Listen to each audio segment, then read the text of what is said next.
আমি কিন্তু আজ চলে এসেছি সেই ভাইরাল রেস্টুরেন্ট। আমি এখন সেই ভাইরাল রেস্টুরেন্টের মাঝখানেই দাঁড়িয়ে আছি। এইটা একবারে মিডল বরাবর যেখানে দাঁড়ানো। আমার যদি আমি এই সাইডটায় দেখি, দেখেন এখানে কিন্তু পানির পরিমাণ হয়তো কোমর সমান হবে। এর মধ্যে প্রচুর মাছ। আর এই মাছগুলোকে আসলে যখন কাছে নিয়ে আসার জন্য রেস্টুরেন্ট কর্তৃপক্ষ আপনার কাছে কিছু মাছের খাওয়ার দেবে। যখন আপনি এখানে বসবেন, বসার পরে মাছের খাওয়ার দিলে সমস্ত মাছগুলো আপনার হাতের মধ্যে উঠে আসবে, এরকম একটা অবস্থা। আপনি যদি আঙ্গুল দেন তাহলে আঙ্গুলটা মুখের মধ্যে নিয়ে মনে হয় যে আঙ্গুলটাই খেয়ে ফেলবে। মানে তবে এটা কিন্তু ভয়ঙ্কর কোনো কিছু না। দেখেন কি চমৎকার আসলে দেখা যাচ্ছে। মানে আসলে জায়গাটা দেখলে আপনার অসাধারণ লাগবে। তবে আমি একটা কথা বলি, সেটা হচ্ছে আমি কিন্তু খাওয়ার পরেই আসলে ভিডিওটা করেছি। এখানে খাবারের মান কিন্তু একেবারেই ভালো না। হয়তো আপনারা যদি এখানে আসেন তাহলে আসলে আপনি বিভিন্ন ছবিগুলো ওঠানোর জন্য, ভিডিও করার জন্য, বা এই যে বাচ্চাদের আসলে আনন্দ দেওয়ার জন্যই এইখানে আসতে পারেন। তবে এখানে কিন্তু এন্ট্রি ফিটা নেয় হচ্ছে পার হেড ৩০০ টাকা, যেটা কিনা আপনি খাবার যখন অর্ডার করবেন সেই খাবারের সাথে অ্যাডজাস্ট করে নেয়।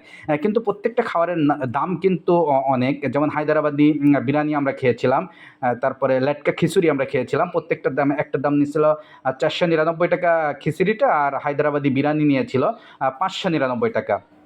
তার মানে খাওয়ারের দামটা কিন্তু অনেক, যেটা এই জন্যই আসলে সাধারণত ওইটা অ্যাডজাস্ট করে নেয়। দেখেন আমি এই পাশ দিয়ে যখন হেঁটে যাচ্ছি, মনে হচ্ছে এই যে সিটিংগুলো মনে হচ্ছে যে পানির উপরে ভাসছে বা পানির নিচে। দেখেন এই সিটিংগুলোর ঠিক পাশ দিয়েই কিন্তু পানি। আপনি যখন খাবেন, এই যে বাচ্চারা দেখেন হাত দিয়ে সুন্দর করে মাছগুলোকে যখন খাবার দিচ্ছে, সমস্ত মাছগুলো কিন্তু এক জায়গায় চলে আসে। আসলে এই রেস্টুরেন্টের মজাটাই এটা। আমি এইটা আমি অনেক রিল বা ভিডিওতে দেখেছিলাম জন্য আমি টার্গেট করেছিলাম যে কোনো একদিন যাব। তবে একটা সুযোগ পেয়ে আমি এই রেস্টুরেন্টটাতে চলে গিয়েছিলাম।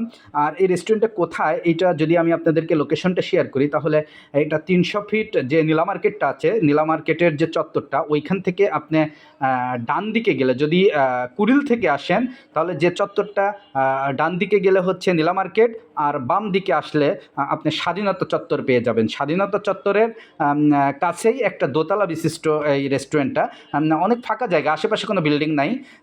আপনারা তো জানেন যে ১৪ নম্বর সেক্টরের ভিতরে বা স্বাধীনতা চত্বরের আশেপাশে বড় বিল্ডিং এখনও কোনো বিল্ডিং হয়নি। এখানে অনেক রেস্টুরেন্ট আছে, কিন্তু এইখানে যে রেস্টুরেন্টটা, মানে এই রেস্টুরেন্টটা একটু দূরে। যাক, সব মিলায় আমি যখন এখানে আসলাম, আসার পরে মনে হলো যে মনে হয় হয়তো খাবারের মানটাও ভালো হবে। কিন্তু আসলে এখানে খাবারের মানটা এত ভালো না, এবং সার্ভিসও অত ভালো না।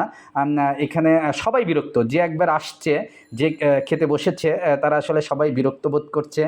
তাদের বিশেষ করে কাস্টমাররা প্রত্যেকটা যে সার্ভিসম্যানগুলো আছে তারা কিন্তু ঠিকঠাকভাবে কথা শোনে না, বা যদি বলি একটা করে আরেকটা। মানে সব মিলায় মানে সার্ভিসটা ভালো না, কিন্তু আপনি পরিবেশটা সুন্দর পাবেন।